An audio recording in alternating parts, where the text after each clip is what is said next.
horta waxaan rabaa warbixin yar oo kooban inaan taliyaha xoogga iyo taliyaha ciidanka dhulka baan halkan u sheego.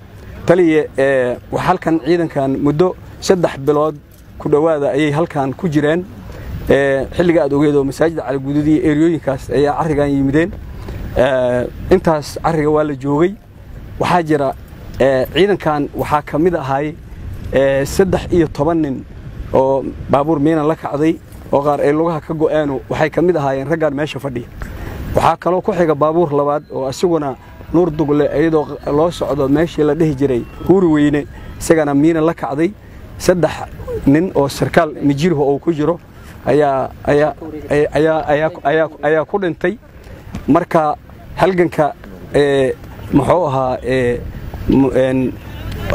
inta ay ku jireen horta waxaan rabaa inaan idin sheego intaas ayaa xoogo soo taabatay. inta hadee waa wixii loo yimid waaye in baabuur miina la kacdo iyo in qof dhinto wax ka weynaa loo socdo. intaan oo dhan waxaa laga rabaa inay u dhintaan dalka iyo dadka inay u dhintaan. guud ahaan Soomaaliya dagaal ka socda dawladda wadda waxaa hoggaan u ahaa ciidanka xoogga dalka Soomaaliyeed iyo wasaaradda gaashaandhigga waxa loo socdaa in dadka cadawgan dhibaatada ku haya laga dul qaado waay.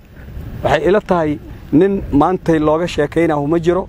intaan anaga horeyaan u wada hadalnay taliye nin kasta oo kamid wuxuu diyaar u yahay inta hadda gobolada aan ku socono maahane dhulka Soomaaliya taaka kamida inta nin cadow hujoogo inay u dhintaan.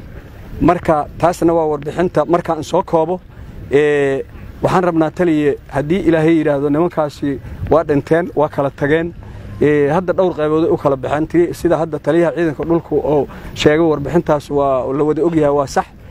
qaar waxay rabaan inay hadda qabiil inta isu urursadaan ay cid walba ciday isleeyihiin jifadaada halkaas ay joogtaa inay xoogo ay rekomendasyon hadda u diraan ay yiraahdeen waa soo soconaahe akhyaar fiican ay rag u ahaayeen dhaha oo naga warbixiya.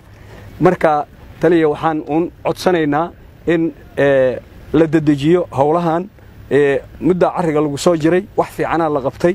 waxaan si buuxda maantay halkan uga mahad celinaynaa Ilaahay weyn ka sokow taliyaha ciidanka xoogga dalka Soomaaliyeed taliyaha ciidanka dhulka iyo guud ahaan wasaaradda gaashaandhigga oo nagala joogo wasiir dawlaha gaashaandhigga.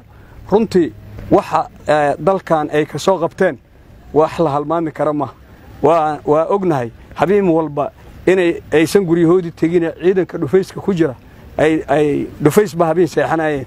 marka dadka iyo dalka Ilaahay weyn xaqiisa abaalmarin ka heli doontiin waana idinku mahadinaynaa shaqadaas aad qabateen. annaguna waxaan ballan qaadaynaa hadii alla yiraahdo dadkan meesha fadhiya waxay ciidanka xoogga dalka Soomaaliyeed iyo waxay isugu jiraan iyo dadka dib u xoreynta intayna suba waxa weeye waxaan ku xoogaysanahay taliska xoogga dalka Soomaaliyeed. marka waxaan hortiina ka ballan qaadaynaa in inta cadawgu ka dhimanayo annagana naftu nagu jirto inaan garabkiina taaganahay.